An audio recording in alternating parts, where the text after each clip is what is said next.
नमस्कार।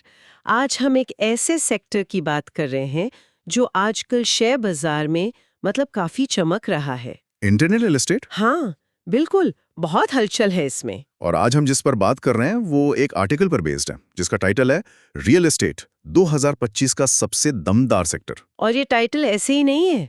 आंकड़े देखें तो निफ्टी रियल्टी इंडेक्स ने अकेले जून में ही करीब 8% की तेजी दिखाई है। हाँ, 8%।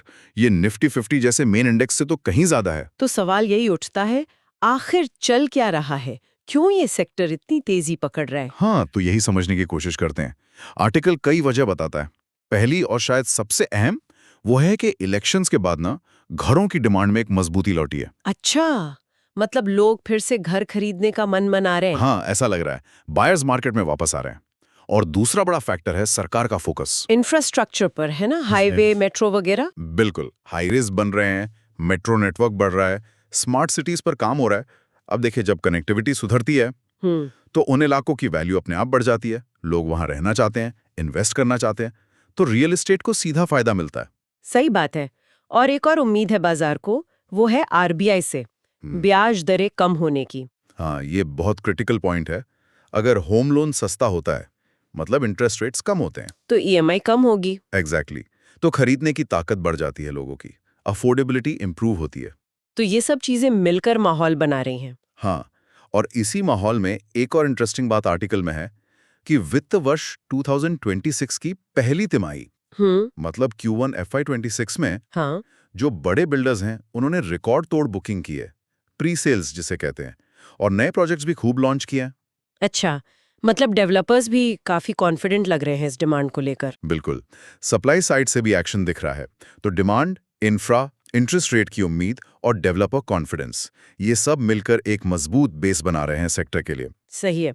तो चलें अब कुछ स्टॉक्स पर आते हैं जिनका जिक्र आर्टिकल में खास तौर पर है। सबसे पहले गॉडेज प्रॉपर्टीज। हाँ, गॉडरेज प्रॉपर्टीज, GODREGEPROP। आर्टिकल कहता है कि इनकी प्री सेल्स हाल में जबरदस्त रही हैं और इनकी पकड़ टियर 1 शहरों में काफी मजबूत है। आर्टिकल में कुछ एनालिस्ट का हवाला देकर इनका टारगेट प्राइस भी मेंशन है, 3,200 रुपए से ऊपर का। ओके। और डीएलएफ, ये तो लग्जरी सेगमेंट के किंग माने जाते हैं एक तरह से। हाँ, DLF लिमिटेड के लिए आर्टिकल उनकी कंसिस्टेंट प्रोजेक्ट डिलीवरी और नए लॉन्च पर फोकस करता है, और हाई एंड सेगमेंट में तो खैर इनकी पकड़ है ही। उनका टारगेट प्राइस? आर्टिकल के हिसाब से एनालिस्ट का मानना है कि 1,000 रुपए से ऊपर जा सकता है। ठीक है। और तीसरा नाम था मैक्रोटेक डेवलपर्स, यानी लोधा। हाँ, LODA। इनका मुंबई और पुणे मार्केट में बहुत बड़ा नाम है, मजबूत ब्रांड वैल्यू है। और आर्टिकल एक और अच्छी बात पॉइंट आउट करता है इनके बारे में, क्या? कि इन्होंने अपना कर्ज कम किया है और प्रॉफिटेबिलिटी भी बढ़ाई है। ये फाइनेंशियल हेल्थ के लिए बहुत पॉजिटिव सिग्नल है। हाँ, ये तो बहुत जरूरी है किसी भी कंपनी के लिए। इनका टारगेट प्राइस क्या बताया गया है? एनालिस्ट का एवरेज टारगेट 1,500 रुपए से ऊपर का मेंशन है आर्टिकल में। तो ये कुछ नाम हैं जो इस तेजी में आगे दिख रहे हैं।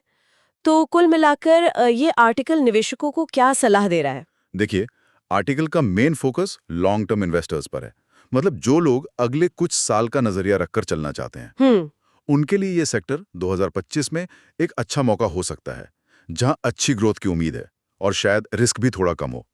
पर हाँ, ये लंबी अवधि की बात है, कोई क्विक गेन्स वाली स्कीम नहीं। समझ गई।